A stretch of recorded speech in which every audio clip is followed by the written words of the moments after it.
Muy buenas a todos y bienvenidos a un nuevo vídeo de tecnología, y en el día de hoy estamos con un problemita muy chulo de elasticidad, que es, bueno, lo primero que habría que ver para hablar luego de cálculo de estructuras y teorías de estructuras, que es, bueno, pues el típico ejemplo del ensayo de tracción. Vamos a ver qué es lo que nos dicen aquí y vamos a ir resolviendo este ejercicio. Dicen, una barra cilíndrica de acero.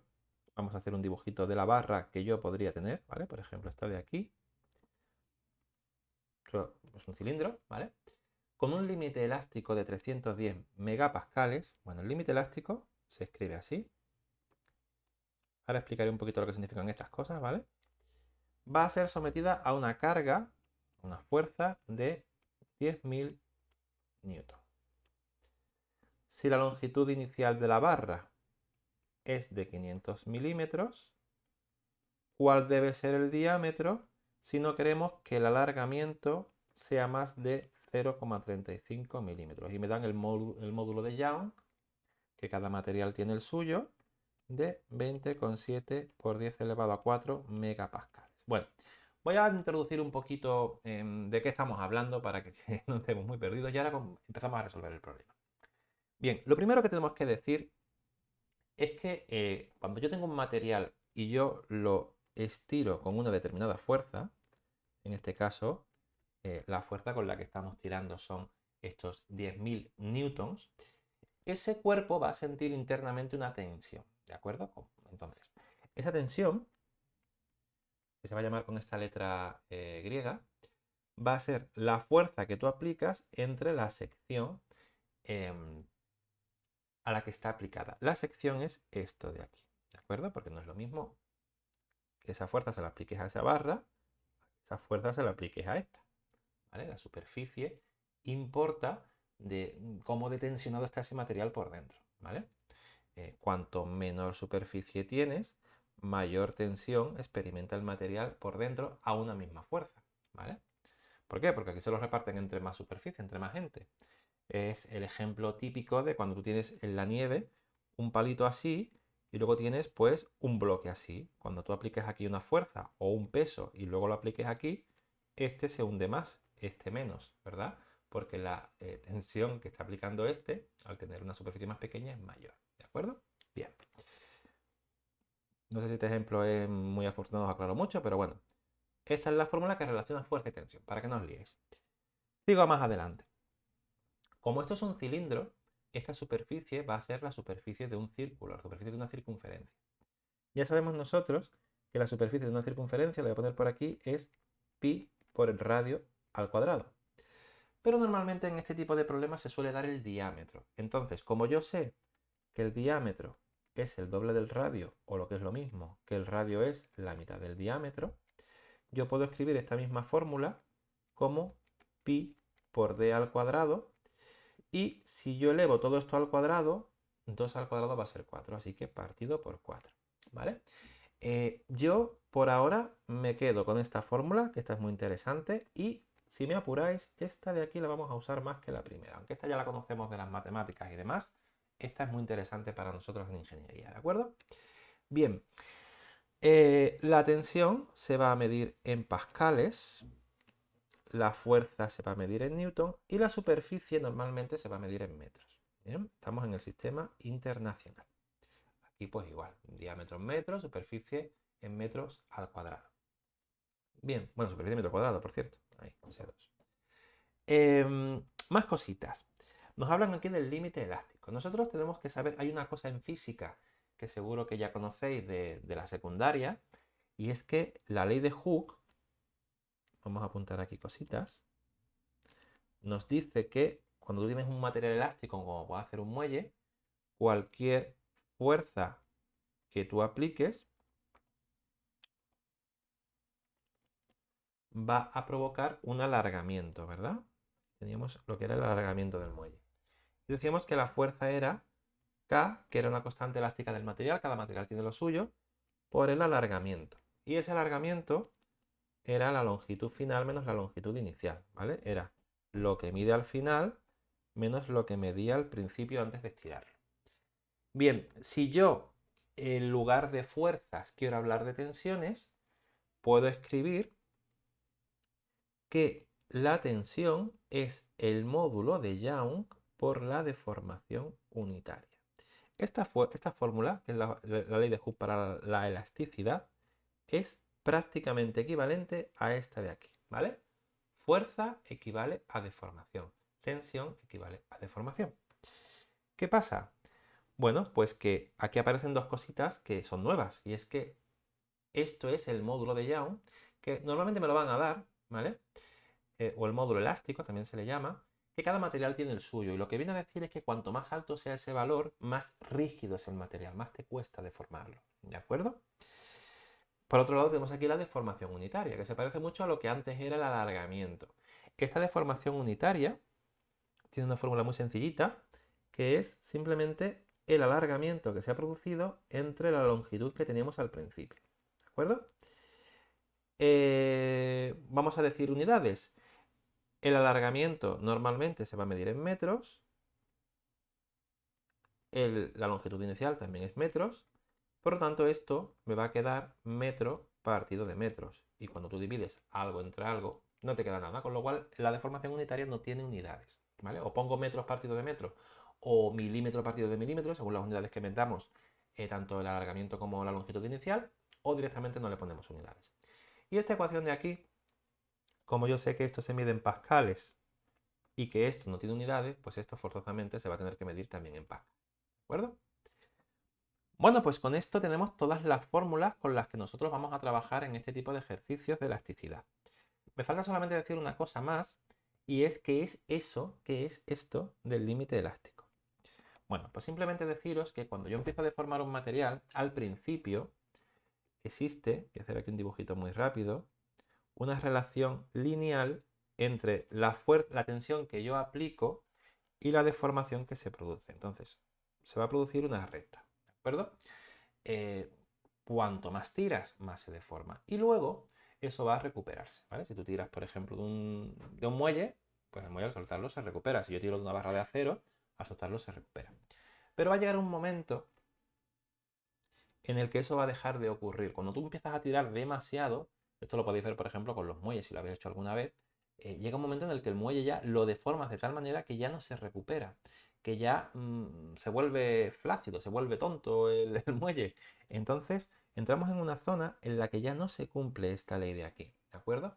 A esta parte en la que sí se cumple la ley de Hooke se le llama la parte proporcional, y a este límite se le llama el límite proporcional, y luego llegamos a una parte que es la parte no proporcional, que es cuando ya el módulo, ya digamos, no se cumple que cuanto más tires más se deforma, sino que mejor tirando muy poquito se deforma muchísimo, ¿de acuerdo? Y llegarás a un momento en el que va de tanto tirar se romperá, y llegarás a lo que se llama el límite de rotura, y ahí ya el material se rompe. Bien, nosotros para trabajar de forma segura, evidentemente no vamos a trabajar con aceros donde vamos a tirar tanto que llegue al punto de que se rompa. Tú quieres estar siempre en una zona de seguridad, no quieres tirar de forma que te cargues la estructura o que te cargues lo que tengas. Entonces, para eso vamos a trabajar por debajo del límite elástico. El límite elástico es una zona de seguridad en la que te dice, mira, de ahí para abajo estamos bien, porque si te deformas luego recuperas. Pero si te pasas del límite elástico, el material empieza ya a tener comportamientos extraños y vas a llevarlo a la rotura o vas a llevarlo a las deformaciones permanentes que tampoco te interesan, porque al final deformación permanente o deformación permanente al final se rompe, ¿vale? Entonces, nosotros para poder aplicar esta ley de aquí tenemos que trabajar siempre con tensiones por debajo del límite elástico, ¿de acuerdo? Por encima del límite elástico también se podrían calcular las cosas, pero ya habría que hacerlo de una forma gráfica y es un poquito más complejo. Nosotros la mayoría de los casos vamos a intentar estar por aquí y los problemas van a estar enfocados a la zona en la que se cumplen estas leyes. Así que por debajo del límite elástico. Pero es bueno que me lo den para yo poder decir, oye, ¿estamos en la zona buena o no? Y si no, pues cuidado, que ya no será todo tan sencillo. ¿De acuerdo? Bien, pues dicho esta introducción grande que he hecho, que me ha ocupado 10 minutos, ahora sí empezamos a resolver el problema. Bien, la pregunta es, ¿cuál debe ser el diámetro de la barra? Entonces, el diámetro aquí solo aparece en una fórmula, que es la fórmula de la superficie, ¿verdad? Entonces yo lo que voy a hacer es lo siguiente, decir, bueno, tengo que utilizar esta fórmula de aquí. Pero claro, esta fórmula, que es la de la superficie, me va a servir para yo calcular luego aquí. Es decir, la superficie, se utiliza en la fórmula de la tensión. Entonces yo voy a partir de la fórmula de la tensión. Y digo, mira, la tensión es la fuerza entre la superficie. La fuerza la conozco, las fuerzas son 10.000 newton, así que yo ya la voy a colocar. Pero la superficie no la conozco, ¿vale? Y la tensión tampoco, porque el límite elástico no es la tensión, el límite elástico es lo máximo que podemos permitirnos. Entonces, esta ecuación con dos incógnitas la voy a dejar por ahora aparcada y voy a intentar sacar la tensión de algún otro sitio de por aquí para poder meterla aquí y despejar la S. Porque despejando la S podré despejar el diámetro, que es lo que yo quiero, ¿eh? Es lo que me pregunta. Bien, pues ¿de dónde puedo sacar la tensión? Bueno, pues la tensión por aquí me aparece en la fórmula esta de aquí, ¿no? En la ley de Hooke para la elasticidad. Así que vamos a escribirla. La tensión es el módulo de Young por la deformación unitaria. El módulo de Young lo conozco, pero tampoco conozco la deformación unitaria. Vamos a utilizar la fórmula de la deformación unitaria. Estamos yendo en cascada, lo vais viendo, ¿no? Hacia abajo. Esto es el alargamiento entre la longitud inicial. Esto sí lo tengo. Tengo el alargamiento, tengo la longitud inicial. Así que, digo, venga, alargamiento. Lo voy a expresar en milímetros. ¿Por qué? Porque como yo voy a dividir milímetros entre milímetros y me van a quedar sin unidades, es lo mismo que si yo pasara a metros las dos y las dividiera en metros. Me ahorro trabajo si las divido con la unidad que tengo. Con la única condición, esto sí, que tanto la de arriba como la de abajo, tanto el alargamiento como la longitud inicial, tienen que estar en la misma unidad. Como las dos están en milímetros en mi caso, lo puedo hacer perfectamente, porque milímetro y milímetro se irán. ¿De acuerdo? Bien, pues vamos a poner arriba los 0,35, abajo los 500, y eso me da un valor de 0,35 entre 500 de 0,0007. Podríamos decir milímetros partido de milímetros, pero como esto se va, pues directamente no voy a poner unidades, ¿de acuerdo? Ese es el alargamiento unitario. ¿Para qué quiero yo el alargamiento unitario? Para poder meterme aquí y con el módulo de Young, que lo conozco, calcular la tensión. Bueno, pues vamos a ello. La tensión va a ser el módulo elástico o el módulo de Young, pero como están megapascales y hemos dicho antes que se miden pascales, vamos a pasar estos megas a pascales. Y digo, mira, si aquí está el pascal, 3 lugares hacia acá estará el kilopascal y 3 lugares más estará el megapascal. Con lo cual tenemos 6 lugares que trabajar. Por lo tanto, yo voy a escribir este numerito y voy a añadirle por 10 elevado a 6, ¿vale? Y ya con eso hago el factor de conversión. Como sabemos que yo con potenciación de la misma base puedo sumar los exponentes, pues digo, mira, 4 y 6, 10. Así que directamente lo ponemos por 10 elevado a 10. Y la deformación unitaria la tengo de antes, la colocamos aquí. Vamos a ver qué tensión me da esto. 20,7 elevado a 10 por 0,0007. Vale, me da un valor de, atención aquí, 144,900,000 pascales. Bien, esta es la tensión que hace, pues decían, ¿cuál tiene que ser el diámetro? ¿Vale? Me decían, para que la barra no se alargue más de 0,35 milímetros. Bueno, pues la tensión que hace que la barra se alargue esa cantidad es esta de aquí. ¿Esa tensión está por encima o por debajo del módulo elástico? Bueno, pues lo que voy a hacer es pasarlo a megapascales en un momentito y decir, bueno, 6 lugares hacia acá, 3 y 3, 6. Me quedaría la comita aquí. Serían 144,9 megapascales. Esta tensión está por debajo del módulo del límite elástico. Porque el límite son 310 y yo lo que tengo son 144,9. Entonces, puedo trabajar con tranquilidad porque no he llegado al punto en el que el material ya va a hacer cosas extrañas. ¿De acuerdo? Así que, perfectamente, para yo obtener este alargamiento máximo, tengo una tensión con la que se puede trabajar dentro de la zona elástica. Bien, vamos a seguir entonces hacia adelante. Bueno, pues vamos a tirar hacia arriba. Si yo tengo esa tensión y tengo esta fuerza, ¿qué superficie necesito para que me lo aguante? ¿Ok?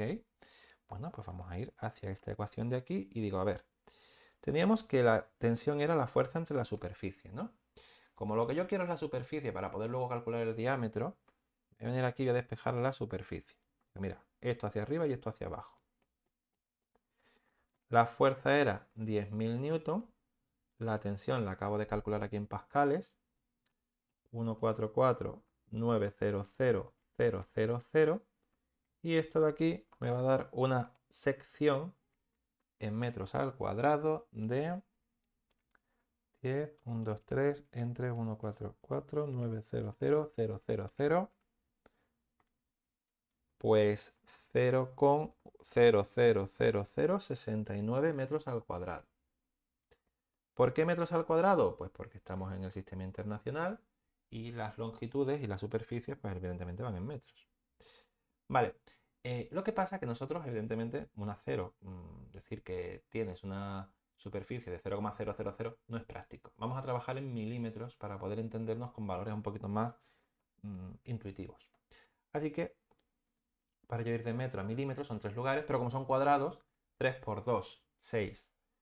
1, 2, 4 y 2, 6. Pues estos son 69 milímetros cuadrados. Es la superficie que yo necesitaría para soportar pues ese alargamiento con la fuerza de la que estamos hablando. ¿Y eso qué diámetro me lo permite? Bueno, pues ahora sí, vamos a la fórmula del diámetro, en la cual me dicen, pues mira, como el diámetro es pi por como la superficie es pi por el diámetro al cuadrado partido de 4, y yo lo que quiero es el diámetro, vamos a despejar rápidamente. Este 4 pasa multiplicando, 4s, este pi pasa dividiendo, y el cuadrado pasa como raíz cuadrada. He despejado rápido, pero porque a los niveles en los que estamos esto no debería de ser un problema, ¿de acuerdo? Así que 4 por 69 entre pi raíz. Lo meto en milímetros para que a mí así el diámetro me lo dé en milímetros, ¿de acuerdo? Así que 4 por 69, todo eso entre pi, nos da un valor de 9,37. Bueno, pues 9,37 milímetros es el diámetro que necesitaríamos en este acero para que el alargamiento no supere, es lo que dice aquí, 0,35 milímetros, ¿vale? Justamente con ese diámetro nos quedamos ahí, con lo cual estaría perfecto, no lo superaría. Bueno, pues hasta aquí el vídeo de hoy. Me parece que no es especialmente complicado. Hay que escalar mucho las fórmulas, pero bueno, si las conocemos, sabemos lo que son las cosas y tenemos sobre todo cuidado con las unidades, no es demasiado difícil, ¿vale? Estamos, no lo he dicho al principio, pero bueno, esto es nivel bachillerato, tecnología e ingeniería, o primeros cursos de ingeniería también se podría ver, ¿de acuerdo? Bueno, dejadme un grandísimo like si os ha servido, dejadme abajo las dudas que tengáis y nos vemos en el próximo vídeo. ¡Hasta luego!